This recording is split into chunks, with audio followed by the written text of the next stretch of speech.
And boom. Applause. All right. Somebody listens, you know.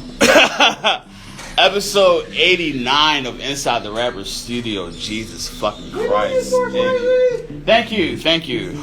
Today we have the lovely Miss Cam on today. We're going to be talking about her latest project, Birthday Pack.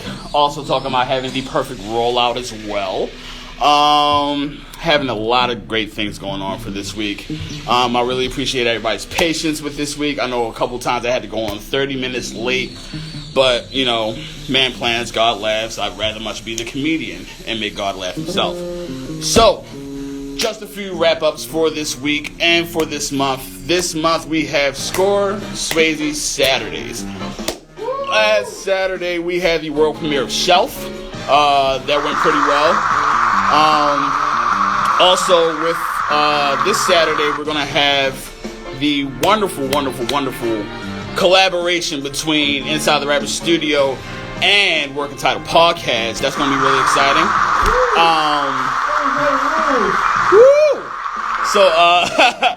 And next week after that, we are going to have the world premiere of the latest project from Wah, Love a Double Feature. Working really hard on that one. See the wonderful guest of Inside the Rapper Studio is on, so you can go ahead and send that request, Playboy. We're already ready to roll. I love this. Things just speedballing. Not in the speedball of like the truck, but like in a fast way.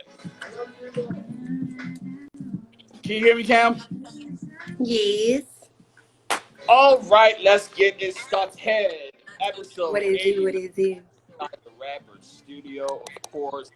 I am your host, Score Swayze, and today we have a very special guest in the building. The hardest working person in the goddamn city when it comes to this music shit. Great rapper, phenomenal wordsmith, phenomenal flow, everything you would think of that comes from the perfect rap body in this person. She most recently dropped a project called Thank you. Pack. I'm not thanking me on my damn show. She most recently dropped a project called Birthday Pack. Amazing. It's out now on Bandcamp. I want you guys to check that out. And I also want you to drop hearts, drop likes, drop comments for the one, the only, Miss Cam. Hey, y'all. Hey, Miss Cam. What did it do, Score? It's pretty cool. As you can hear, the studio audience is just enamored with you, which is just BDJ. What's up? But how are you feeling today? I feel good. I'm listening to my Erykah Badu. It's real chills. It's Thursday, you know. Chilling for real. How you feel? I can't complain. Got another day on this planet to make some shit shake, you know. Okay. We ain't got much. We ain't got that much, like, you know what I'm saying, be all, like, happy for, so we can just be happy for the moment. So. Oh, always. I'm always happy because I woke up. Hey. Plain and simple. So, with every episode of Inside the Rapper Studio, I mean, you've been here. We have the origin story of the artist from the bottom of the screen. So, could you tell us how everything got started for the artist we all know and love as Miss Cam? It all got started. Well, like right now, cause like I got like my different, like how this rapping started, or like from the very beginning. Hey, as far back as you can take it. We got 45 minutes. We just let it burn. Okay. Well, I always love music for real. Well, Dewey, it's my favorite producer, you guys. But so how it really started was like I always loved music for real. I was singing in the choir when I was younger. I always love to sing, but I don't like being emotional in front of people. So I cut out the singing, started rapping for real. And I would be freestyling like in school, outside in the ciphers, out at high school and stuff like that. And Dewey Lowe, he's actually in the live right now. He's the first person to, believe in me. And, me and him, we like got cooking up in the studio, and since then it's like been a rap, like I've been dropping like freestyles on Twitter, Instagram, and since then it's just been taking off. But I didn't know that it was going to be like okay, this is something that's really going to take you off, you know what I mean? So yeah, that's how it all started, from a freestyle and a dream. I kind of wanted to go back to the choir days and really talk about the difference between the singing part of having a music career and the part. So could you elaborate on the difference? Um, well, in high school, I was like on a choir. Like we were actually like I went to Western, all girls, so we got real serious about the choir. It was like we had concerts. I had to study music theory. I was actually like I knew I was like a soprano, so it was like different things. Like it was definitely more in depth. Like I got to learn a lot more different things. I guess it's more structured with singing, whereas rapping you can just be like you can do whatever you want to for real. So I guess with self expression, that was the part that I liked the most, you know. But like in choir, it's cool, you know, like being having that holistic sound. But then it's like when you're your own artist, it's like, okay, let me show y'all what I had tucked off in the alto section, soprano section. You know what I'm saying? So yeah, it was like building up that courage of trying to hide behind all the other voices and finally developing one of myself. Pretty much a sense of freedom, correct? Yes, Mm, precisely, got it. precisely.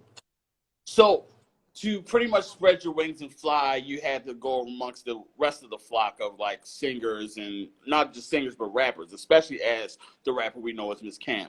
And you talked about ciphers, correct? Hmm. So what was it like in those early days of hopping in a cipher? Let's see. I, Back in like middle school, nobody wanted to listen to me rap because I was the girl, and it was like, ah, but it was like she hard though, so we can't really say nothing for real. In high school, it was like okay, like all right, cool, but once again, like you know, nobody really taking us seriously, and we weren't even taking ourselves seriously then. But then it was like once I started getting around people like who actually made music and people who like in the scene, and like I start rapping along with them, and they like hold up, she nice. And then like when I actually had my first cipher at the mini hip hop museum, like I literally saw so many different people that like I look up to now, and I'm just like, this is hard. Like it's just like that experience of just trying to be the best with your boss for real. I love it. That's what I'm always stick with. So it's safe to say that you had the competitor spirit when it comes to rap, right? In a sense, yeah. It's like I compete with myself, I guess. You feel me? It's like, and when I see somebody doing great, it's never like, oh, like let me do better than them. It's like, well, let me see, how they move, and maybe I can learn from, like tell them that they're doing good, like, and then apply that to myself. Like, okay, like I don't know, hating shit, but it's like, if I can see somebody else that's human doing something, like I can do the same thing and better. Got you. That's just me. Yeah. So there's an S word that comes to mind through that statement, and the S word I am thinking of is student. Does it really take does it take you to be a really good student to be a good artist that you are now? Yes, yes. It takes a lot of discipline. It takes a lot of studying. It's been like I read books, I watch videos on just like it's not just about having the talent, like you gotta have the smarts behind it. You gotta know what you're talking about, know what you're getting into, besides like the industry part of everything. It's like you gotta be able to perfect your craft. And a Mm, lot of people want to be good at what they do and they think it's just gonna happen overnight. No, it's not. Like it's like muscle memory, pretty much. Dewey always say that muscle memory, getting it over and over again. When I first started like freestyling and stuff like that, it was so hard for me to just spit stuff out. And that was like you see me on stage, and it's like it's perfect. And me and Chris Cashes, we actually listened to this guy called Eric Thomas. He has like these motivational speeches, and we listen to him every morning. And he was talking about Steph Curry, how he shot a 3-pointer with his eyes closed. And like somebody got to really be practicing over and over and over and over and over and over again to do something like that with their eyes closed. Like that means you mastered it. So it's like I don't really feel like I'm good at something if I didn't master it. So you just got to go digging it every day, like every single day, every single day. got you. I can really appreciate someone that can take their craft that serious, whereas though the craft that they do is not just a one-off thing. They'll just do it one time. Yeah. It's like, no, this is something you have to lock in for. This is something you have to like pretty much put. sharpen your teeth and really sink your teeth into the meat that is your craft and your art. So with the craft and art, I want to talk about the love of the craft and art because a lot of people just go straight into like business side, artist side, glory, beating other people. But you have a serious love for the craft that you do. So I wanted to elaborate on the love that you have for the music that you make. Like, don't it just like, it's almost like painting a picture, but you're doing it with words and beats, and you get to dance to it. And it's just like, I also look at it as like, that's my baby. You know, if I'm gonna protect anything, it's gonna be my craft. Like, if I'm gonna go hard for anything, it's gonna be my music. So it's just like, how can you really be good at something if you don't really love it? You get what I'm saying? Like, we could play sports if we want to, but if you don't really like the sport, you're not going to be good at it. We go to work and make all the money we want to. If you don't really like it, you're not going to be good at your job. And you have to have passion behind everything you do. Passion and intent, pretty much. The I word, the fucking I word, and goddamn intent. Let's talk about intent with music because I feel as though with the intention of like hopping in the industry that we have, hopping in the pretty much craft that we have, people don't really have good intentions. So how would you separate, I guess, the good intentions from bad intentions within the music that we make?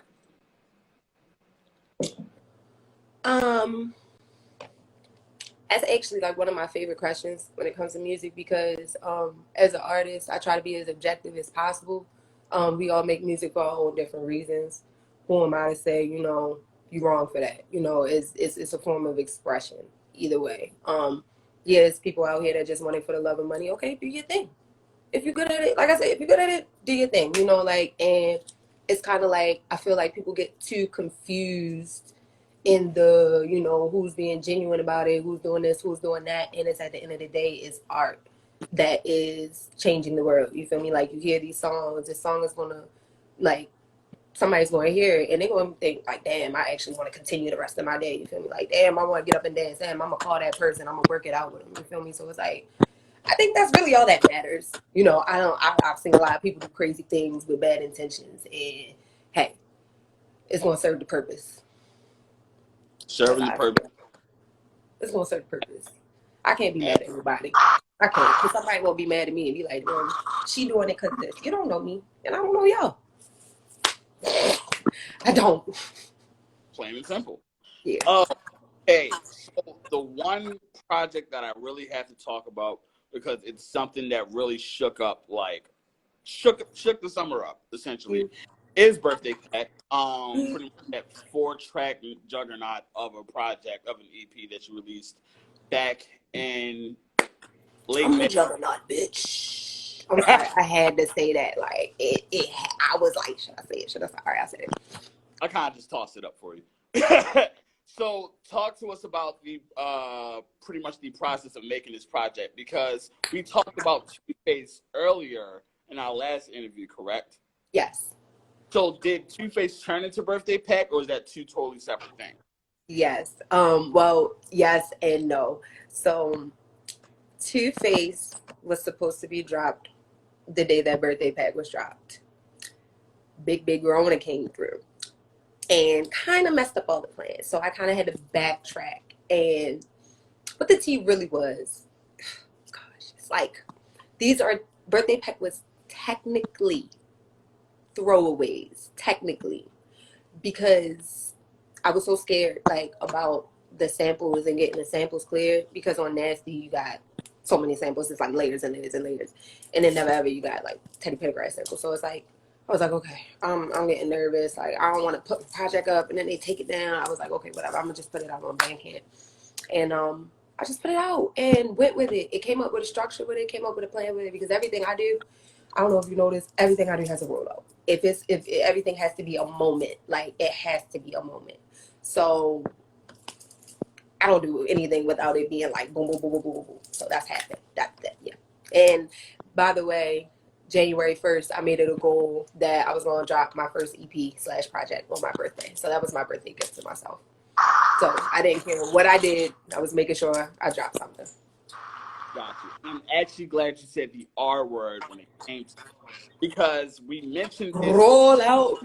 Yes, my favorite TM that we get from Whit. Uh, we actually talked about this, me and Chaotic Couture. Huge shouts out to Chaotic Couture, by the way. We talked about Boo.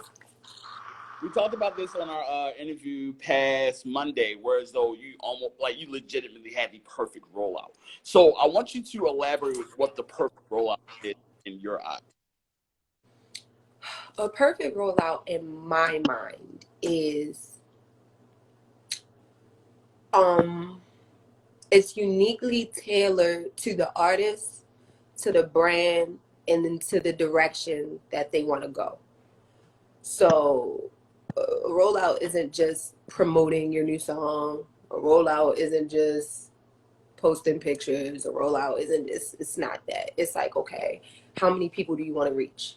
Where do you place those things? How often do you place those things? What colors are you going to use? Because certain colors give off certain emotions. What type of effects are you going to use? Because certain effects is going to catch people's eye.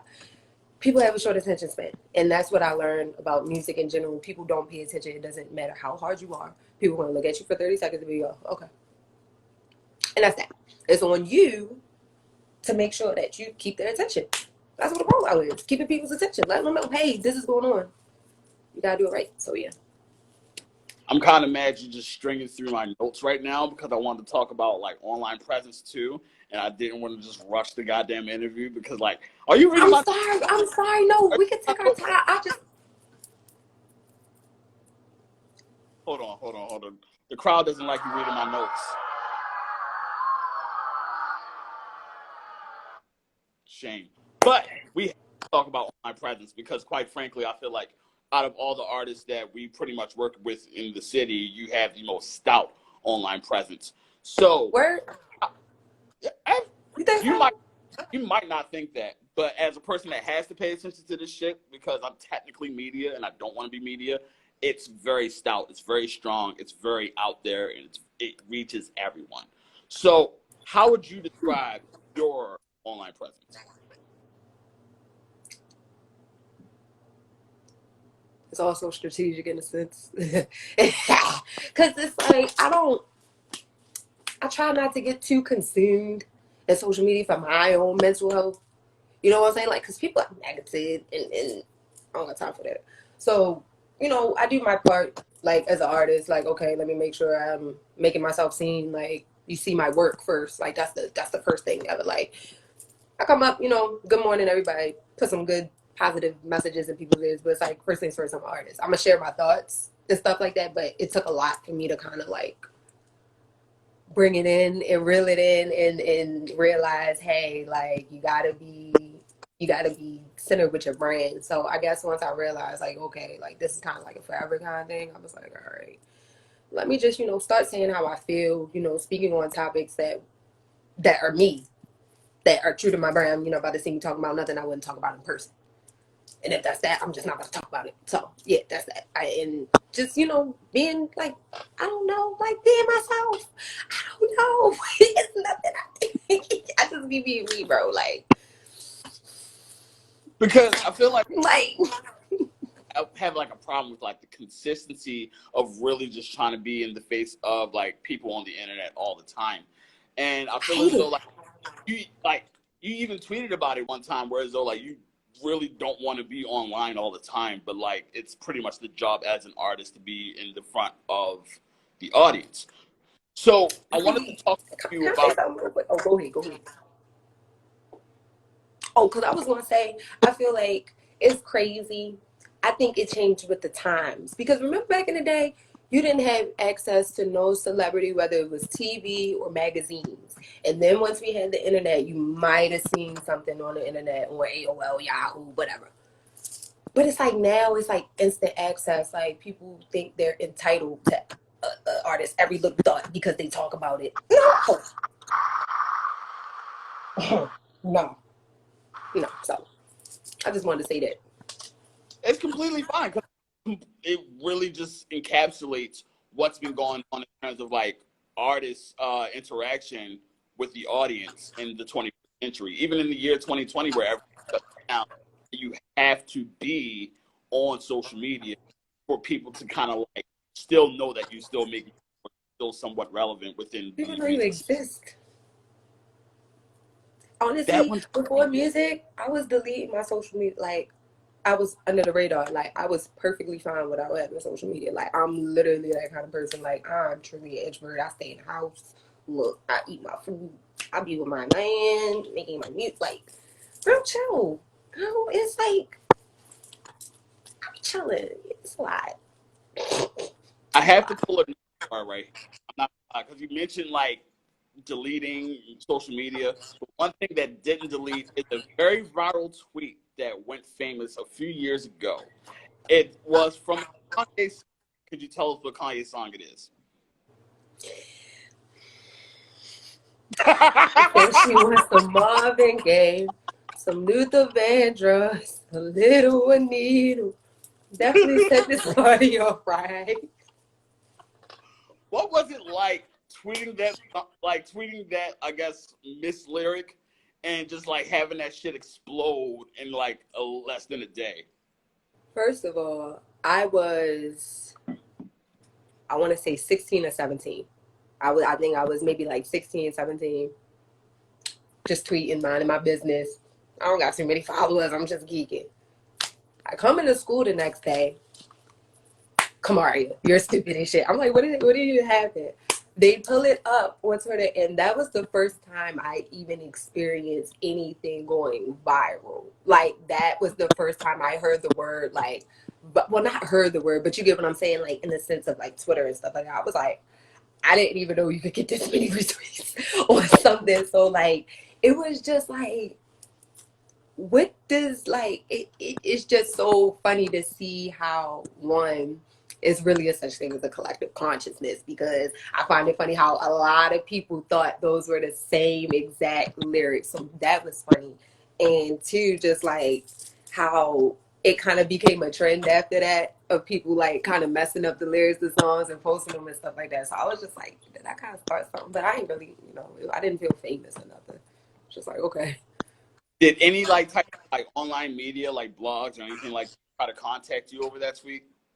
No, people stole my tweet, but that was it. They still do to this day. Like, I'd be like, okay, I don't even be looking for recognition for it. I'm like, okay, whatever. So yeah. Gotcha. I feel like with tweets like that, they kind of, especially in those early days of social media, where though not every tweet was like a viral tweet, so to speak. It was just niggas just getting their words out, getting their expressions out, Yes. and like you get a little joke here and there, and then just everybody just clamors in for like that one funny moment. Did it feel intruding after that? Yes. No, I mean, I just ignored it. Like, honestly, I just ignored it. Like I said, I wasn't really on like social media like that often. So it was like, if stuff became too much, I would delete it all. I don't care. I do it to this day. I delete my Twitter if it's being too much. Bye. I can appreciate the type of disconnection it takes for that because motherfucker like me, I have to be here. I have to take all this weight down, and I have to like be in niggas' faces 24 fucking seconds. But why though? Why you gotta be? Do you Because gotta be? You ain't I gotta be. like branding and shit like that, and TV. It's legit TV. There's no off air like 1972 where like at 11 o'clock you hear the fucking like national anthem and that's it. No, like there's constant looks of like people looking on TV. But see, you built for that. See, a motherfucker like me ain't built for that. So we know our strengths and our weaknesses. I'm, Period. I say nah, but also talk to you about within the work that you did within Birthday Pack, swinging back to that, the production on it, which is very fucking stout. Not just like from the production of like, you know what I'm saying, the producers doing their work, but ear production for that work. So I wanted to talk to you about your taste, your ear for beat. I am so picky. it's not even funny. Like I know what I'm looking for. When I first started, um, I didn't like production with too much going on. You get what I'm saying? Like I don't like too much noises, too many layers. I didn't like that because it it was hard for me to get into my pockets. One thing you should know about me is I'm very particular about my pockets. If I can't find something that like I can make a like if I can't find it, no, I can't do it. Like if it's not bumping, I can't do it. Really heavy on like percussion, obviously. Like I'm black, so but like so it I'm really picky, but it's like I have my taste goes back to I guess my childhood taste. So I like a lot of samples. I like a lot of ratchet shit. I like a lot of ratchet shit. Like a lot of hood shit. You know, like I like a lot of trap influence, but I also like that old school soul to it, that '90s feel to it. Like, however, I can incorporate old school and new school, and when it meets and it sounds good. See, Dewey said I'm picky. It's very bad with me. It's to the point where it's just like it's really bad. It's really bad. So I'm actually Like glad you could give Dewey. me a beat pack of like 20 beats, and I might only like four. My bad, there's a delay, but continue. I would say you can send me like a beat pack of like 20 beats, and I might only like four. I, I can agree with that because like I would get that beat pack from like a producer where it's just though like niggas send 50 beats, like 12 samples, a whole bunch of samples, a couple fucking trap beats, but then it's like let's get three. You can keep the rest. I'll one. Yeah, So it be I think like you that said sometimes. 'Cause some producers be fire though, but still, like even if fire producers, I'd be like, I know what I want. I know what I want. pretty much. So speaking of producers, I wanted to talk to you about your relationship with Dewey Lowe. We spoke on it previously on our past interview. How essentially you guys have that Missy Timberland kind of like energy, whereas though whatever he throws out, you pretty much push it back tenfold. It It's shows a lot. telepathic. I'm sorry. I'm sorry. It shows a lot within Birthday Pack as well. So how was it working with Dewey Lowe for this project in Birthday Pack? Man, I'm gonna just start right here. I put a lot of trust in Dewey because he is the one producer where I can sit right next to him and say, Dewey, this is what I want. And poof, it magically appears. With Nasty, this okay, no, it's not an over exaggeration. We made Nasty in about 3.5, 4 hours. I cannot make that up. Like, and it wasn't even supposed to be that sample. It was supposed to be the I Am the King Shy Guy. Ended up doing some bounce. And after that, it was just like, chopsticks. Made that in my bedroom in my old house. One day. Like, come on. Like, it's a very, very amazing chemistry where it's just like to have trust in somebody that knows your sound and believes in your sound. Like, if he didn't believe in my sound, I wouldn't have a sound. So, we gotta give our producers their flowers for real. Like, if it was not for the reason, it would not be in this game. You heard it from Miss Cam herself. You really need to start pretty much giving producers what they need and what they want because they are the backbone of the modern era of hip hop. Whereas though the producers are really the ones with the Billboard hits, not necessarily the rappers. The producers are the ones that really create the sound and mold the sound, and on top of that, fortify the sound for the rest of the genre, the rest of the music scape. You got to think about like how essentially every song on a commercial has every song on a Mm-hmm. commercial like some shit Metro Boomin made. You know what I mean? Yeah. Produced. So, do you feel as though there could be a time producers could actually get their just due, or is it something cultural that kind of holds that back? Um, I feel like we're getting to it's kind of like that sweet spot almost because I feel like Future brought in a pretty cool wave of putting on producers, you know, like hosting with different DJs and stuff like that, you know, like even down to like Gucci and stuff like that. Like a lot of Southern rappers are really, really good with, you know, just making sure the producers are getting there, you know, due respect. I think up north is where we really need to work at. You know, West Coast, they on the same tip. Down south, they on a pretty good tip. But it's East Coast up north where it's like I don't know, people be acting like producers like they just whatever. But it's like if it wasn't for it's a lot of rappers out here that ain't really like good, but the beats is, and the beats make them sound good.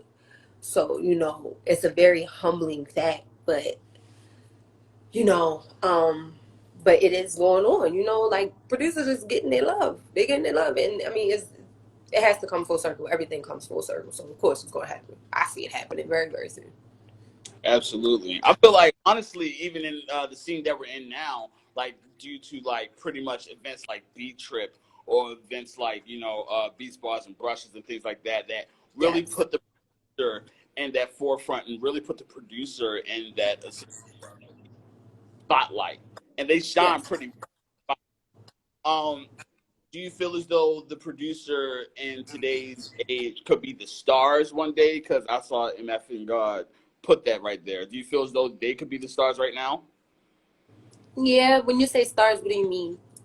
Stars as in pretty much the personality that's like in the forefront and on the screen. I believe anything is possible, yeah. Because the thing that people don't realize about a lot of producers is like they're extremely multifaceted. So like besides the producing aspect, you don't even know what other kind of tricks they got in their bag. And that's the scary part. That's the scary part. So yes, I feel like producers could take over the whole game. And honestly, we need to go back to beat tapes.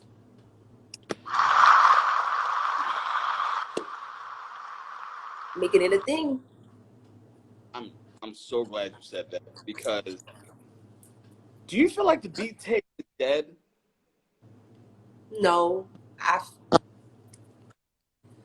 feel like everything can be given life if you give life to it. Just give it life. You know, like you can revive anything. And I feel like that goes like I don't want to say like trends and stuff like that, but there are producers out here that still put out B tapes, you know, but it's just about what the masses want to make a thing. And once one it's like a domino effect, you know, one person doing it and then next thing you know, everybody's doing it. So I guess it's kinda like I feel like as artists, we are essentially responsible for giving producers that foot up, being like, "Here, this is what we're gonna do for you," because they did that with us, you know. So it's very possible. It's just a matter of how we're gonna do it, you know, in the industry. Gotcha. So besides Dewey Low, because I feel like that will be the next question, who is Miss Cam's favorite producer?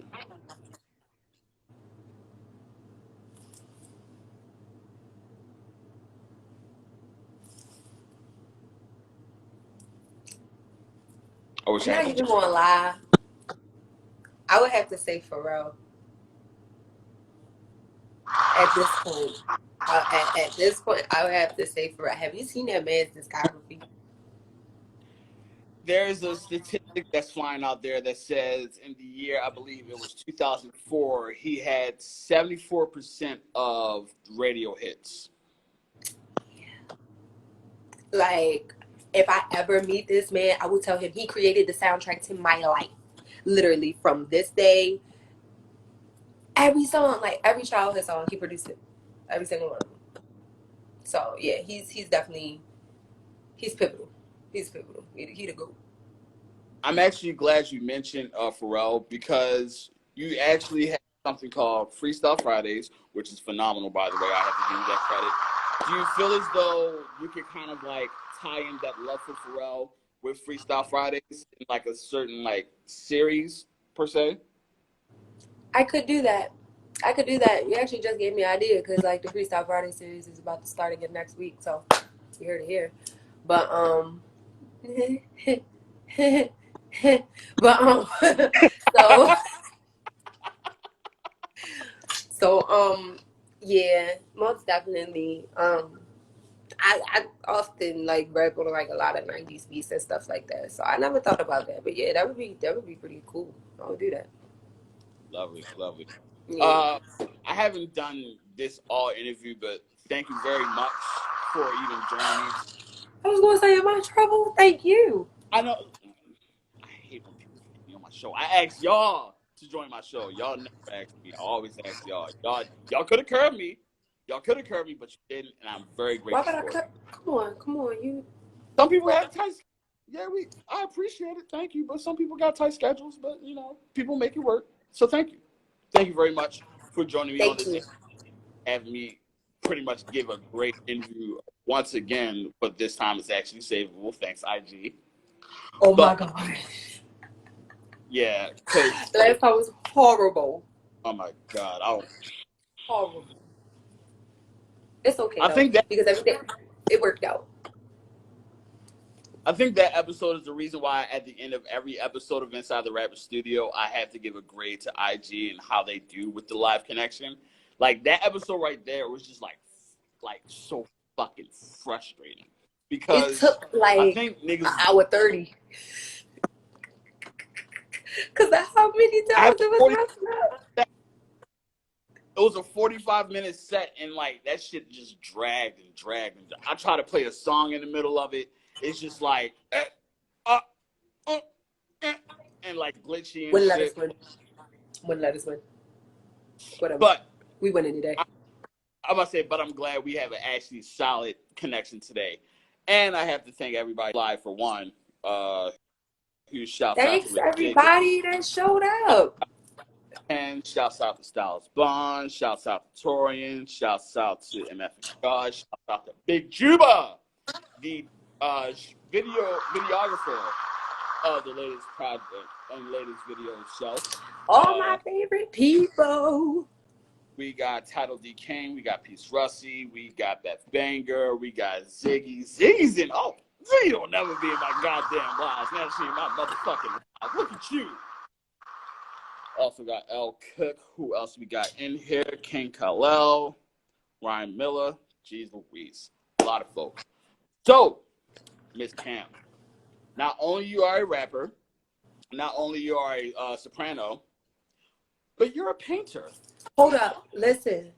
I'm not a soprano no more. That was back in the G. I smoke too much. I might be a tenor a little bit. I don't know. It's like, I don't know. It do get deep though. I ain't gonna lie. It But do get deep though. you're also a painter. So tell us how painting started for you and how much painting means to you.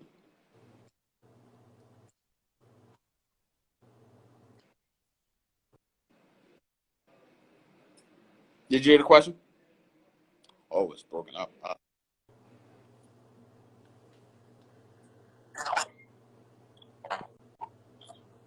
Can you hear me? Can you hear me? Yeah, I can hear you. Did you hear the question? Can you hear you? I can. It's just very broken up. How much does painting mean to you as a painter? Oh, yeah. So, honestly, since a kid, I just always loved anything art related, arts and crafts. Like I always loved like painting, drawing, and stuff like that. Like I used to draw in class and stuff like that. Um, how I actually started painting was last year. I was very high and I decided to get some canvases and some paint and paint my emotions away. And I painted a very beautiful picture of a bird. And then since then, I was like, wow, maybe I'm nice at this. And then I just kept painting. I was like, okay, like I was talking earlier, like practice makes perfect. And it was just like each time I was getting better and better. I was like, oh. And I'm not gonna lie, I haven't touched the canvas like probably in a couple months. I want to, but it's just like I don't do that unless I really like feel it. You know, like I'm not just about to just paint and just like, I gotta be in the mood, right? Got you. What usually inspires you to paint? Drugs. Kidding. So no, no, it doesn't. Um, what inspires me to paint? Usually feelings of love. So, I be wanting to paint my boyfriend or like people I'm close to. Like I paint portraits of like the people I love. Um, I don't really do like nature scenes. I like abstract stuff. So like just like a weird feeling. Like if I just randomly have like this creative like zing in my body, I'm like, okay, maybe I could just put that on a canvas and see what happens. So yeah. Do you feel like with the art that you make, you could possibly make your own album cover one day? I Okay, have the to ask. fifth. It's my job to ask questions. I thought it was a good question, but One it day, yeah. got you. Okay. I'll Honestly, honestly, I don't want to do it for myself. I do, but I would rather do that for other artists and got help everybody else out. that works. That's pretty selfless, and pretty much in the nature of selfless Cam that we all know and love. So, with that being said, I have to thank you very, very graciously for an amazing interview again. Thank you Thank again for you. allowing me to ask you very personal TMZ questions that ask all up in your business. So, Miss Cam, do you have any last words, any last promotions, any last propaganda for the people?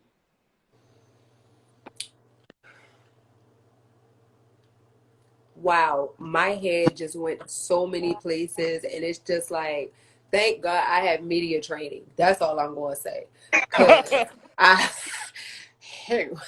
um, one before everybody go to sleep tonight, just thank whoever you thank, whether it be yourself or a higher power, that you made it to the end of the day.